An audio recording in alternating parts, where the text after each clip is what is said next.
Hey YouTube, today's discussion is going to be a preview for the upcoming elemental session.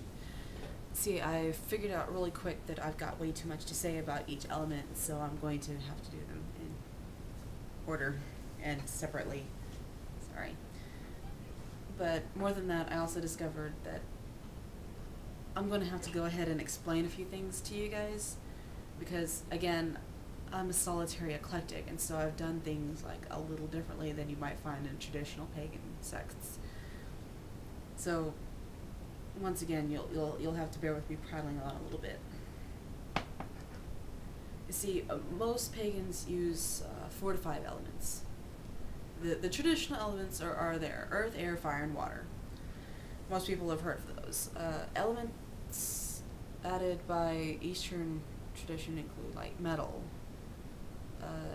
Some people like to add dark and light, which I don't. The big traditional one for pagans is spirit or ether or something like that. It basically means our awareness as humans. I think I used something similar, but not quite that. In my case, my 5th element, which I hold in the center, is forest. Now, bear with me, that forest isn't an element itself, it's a culmination of elements, so it doesn't really get like a direction or a point or anything.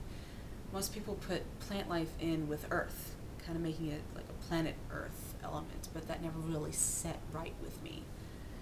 To me, a plant, any plant, exists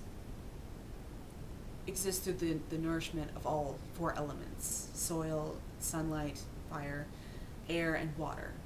And because of all those 4 base elements coming together, it creates a self-sufficient life form. The creators designed it to be self-sufficient through photosynthesis. And not only is it self-sufficient, but it's also supportive of other life forms, both by, changing oxygen into changing carbon dioxide into oxygen, and also nourishment. I mean, I am not a vegetarian by any means, but the cow I ate today was. And it was delicious. So I set forest in the center. Not really with a direction or a cardinal direction like most elements have, but it's there, and it is acknowledged, and it is important to me, and it's probably going to show. My 6th element, which again I don't really think is an element, is probably what you would call spirit or mind, and it's me. And this one probably won't get a video because again, I don't have like a direction or a compass point or anything like that for my spirit or mind or whatever. That's all the stuff that I covered in the last video about my personal beliefs. My spirit, I guess spirit is probably the best term for it until I can think of something better. Likewise, forest doesn't really mean forest. It means like all plant life, like everything from sea algae to the lawn out there. Forest was just a shortened version of that. So I guess for now, spirit will work for my connection with the creator. Okay, aside from that, I held them in pretty standard form. Starting in the east and making a clockwise circle, I have air, my air candle, and the south is fire, west is water, and north is earth. That might feel wrong for you, so feel free to mix them up.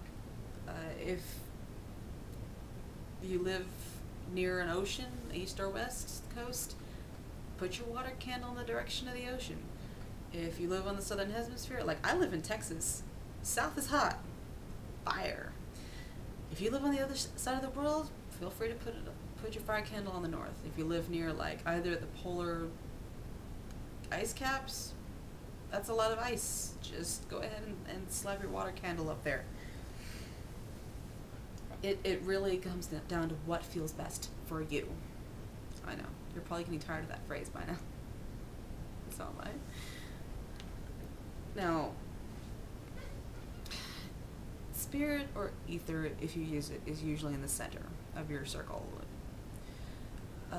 That's where I put forest, as I mentioned, but again, that is up to you. But I don't bother with a candle or a, I'm not sure what they call it, like the Dianic, they had like the work candle, the one that's supposed to emphasize you or something like that. I don't bother with that because I'm me. The spell's not going to work itself without me, so wherever I am in the circle, that's where I am.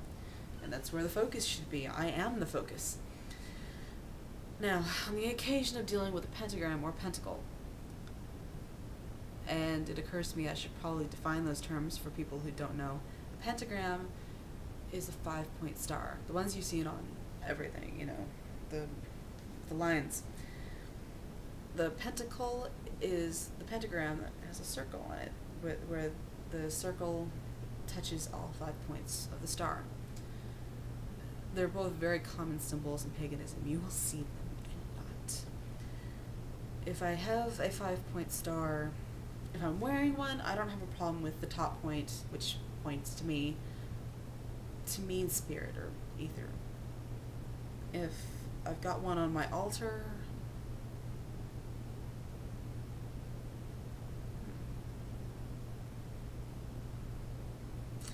I guess I need to think about that one, because I don't have an altar cloth or an altar tile with a pentacle on it, or a pentagram.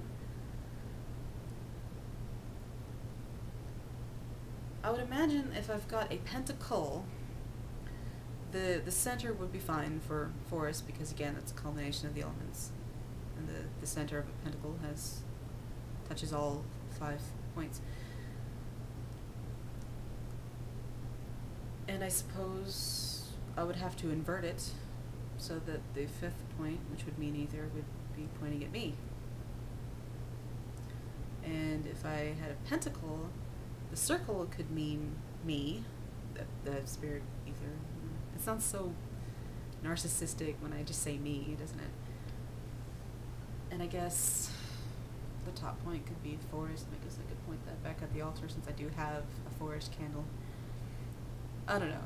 We're learning together at this point because, like I said, I don't have an altar tile or an altar cloth with a pentacle or a pentagram on it. So. Alright, having gotten all that out of the way, we can get started down the elements themselves. I'm going to take them in my usual order, and so air is up first. And I hope to see you there. Blessed be.